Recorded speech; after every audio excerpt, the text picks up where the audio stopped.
In the second episode of Gen V, Marie Moreau went from being a superpowered individual who wanted to take the simplest route to stardom to becoming an opportunistic individual who would take every chance to get higher on the proverbial ladder. Andre and Kate discovered the fact that the kid who tried to escape was Luke's brother, Sam. He was presumed to be dead, but he was clearly alive. Luke was aware of this, but something happened between the time he discovered this vital information about Sam and the moment he confronted Richard Brinkerhoff and then exploded into a million pieces. Andre was hellbent on getting to the bottom of all this. So, he ditched his high-profile interview and infiltrated Brink's office. He was almost caught red-handed by the Woods guards. But he managed to stay hidden and then followed them all the way to the secret door connecting Godalkin and the Woods. When he was actually caught red-handed, Kate came to his rescue even though she had exhausted herself. Gen V Episode 3 shows that around 3 years before the incident, Luke was actually in touch with Sam, who was suffering from the side effects of Compound V while being held at a secure facility. Maybe it was an early-day version of the Woods. Well, not just Luke, even Kate was aware of Sam's issues, and one day, when things got a little out of hand, she had to use her powers to put Luke's brother to sleep. In the present day, we see Andre taking care of Kate, who has just recovered from her fits. Kate apparently doesn't know that Sam is still alive. Andre feels guilty for stopping Sam from escaping from the Woods. So, he wants to help him escape once again. Kate advises Andre to not do anything stupid and end up like Luke. During this interaction, we learn that Kate and Andre have been cheating with each other behind Luke's back for a long time.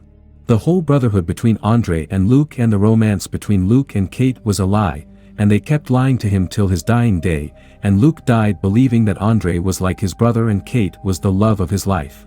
Marie returns to her room only to find out that Emma has purged herself so much that she has become almost microscopic. Emma is obviously distraught after Justine publicized the secret to her powers, and Marie tries to comfort her, but Emma gives her the cold shoulder just like Marie did when Emma tried to comfort her. The sun rises on the next day, and we see that preparations are on for the party that is being conducted to commemorate Brink. Marie eats breakfast with Indira, and Indira unknowingly reveals that she has a daughter. We should make a mental note of that because it can be the reason behind whatever she is doing in the Woods. Indira probably knows that, and she distracts Marie by talking about the interview and the party for Brink. Marie is invited so that she can talk to the investors, improve her rankings, and become the next big soup. Polarity reprimands Andre for not being at the interview and tells her to be at the party. Justine tries to apologize to Emma, but it goes horribly wrong because Justine tries to turn that into content as well. Emma's mother pays Emma a visit, and she basically gives her a brief on how she is going to present herself at the party, thereby putting all the social media nonsense in her rearview mirror. Marie tries to start a conversation with Kate, but Kate lashes back at her for being a liar on primetime television. The narrative jumps backward in time by 3 years to show us the point when Luke was convinced that Sam had died. In the present day, we see Jordan venting their frustration via aggressive intercourse. But when their parents arrive, they are forced to appear as a straight boy because Jordan's parents are clearly conservative, even though they know that administering Compound V to Jordan has turned them into a bigendered soup. At the party, Marie gets a lot of accolades and sponsorships. Emma's mother introduces Emma to Courtney, who is trying to pitch a TV show that'll mine Emma's trauma and use it as its central plot point. Emma is clearly disturbed by this line of conversation. So she simply leaves to get some air. Jordan tries their best to get a vote to rise up the ranks, but without Brink behind their back, they don't receive the attention they need and deserve. Jordan's parents show up to support them while misgendering Jordan throughout the conversation. That angers Jordan, and they change into their female form in order to mess with their parents and repel the sponsor. When Jordan's father tells them to be in his male form permanently, Jordan retorts by saying that they haven't changed as a person. So, they don't need to stick to a singular form. Jordan's father needs to open up his mind and be more accepting if he really loves Jordan. Marie and Emma bury the hatchet when Marie needs Emma's help to relieve herself. This gives Emma the courage to stand up to her mother and Courtney, and she reveals that her mother is the one who taught her how to purge, thereby associating her whole personality with an eating disorder that will haunt her for the rest of her life. On that note, Emma exits the party and goes to smoke a joint. Andre goes after Emma and proposes an idea to her. He knows that she is the only person who can infiltrate the Woods without getting detected because she can become very, very small. By the way, before getting to Emma, Andre does run into Kate, and they have a pretty inconsequential conversation about the evolution of their relationship. Anyway, Emma is not in her senses, and she agrees to do what Andre wants her to do. Andre tells Emma that she just needs to confirm the fact that Sam is in the woods. She doesn't have to rescue him or do anything that's synonymous with superheroism. It's a simple in-and-out mission. Emma manages to get to Sam's room. However, she gets discovered by Sam, and he captures her while assuming that she is a figment of his imagination. Indira gives a massive speech that is supposed to be about Brink, but it becomes all about Marie because that's her priority. She doesn't really care if Brink is dead or super dead. We get a deep cameo as he remembers Brink. That's followed by a message from Polarity. And when the focus shifts to Andre, we see that he is worried for Emma because she has been stuck in the same position for a long time.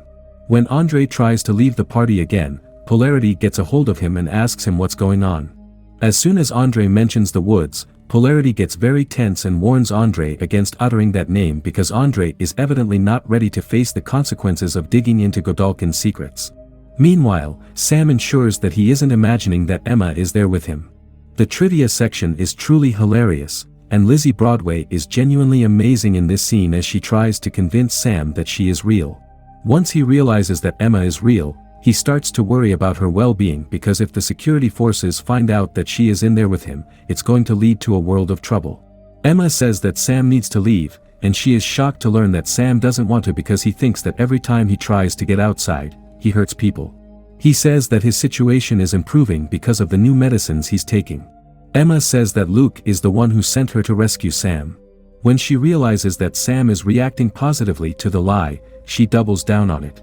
That prompts Sam to reveal all the security codes for the facility.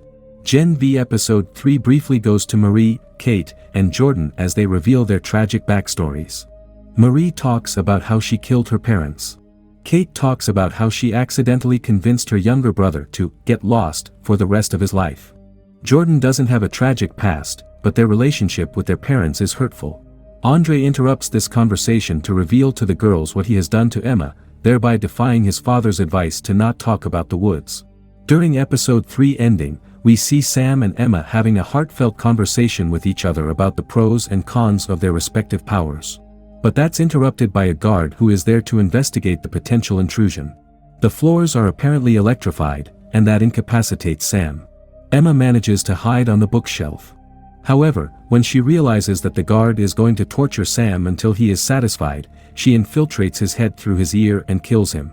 When Emma emerges from the other ear, she notices more guards coming into the room and realizes that things are going to go sideways pretty soon. So, no, Emma didn't manage to rescue Sam in the most literal sense. That said, she has managed to motivate Sam to plot his escape, which is a big deal because she is trying to convince a person with severe mental issues to believe in himself and his powers. It remains to be seen if Sam uses this newfound confidence to punch through all the guards and go out into the open with Emma.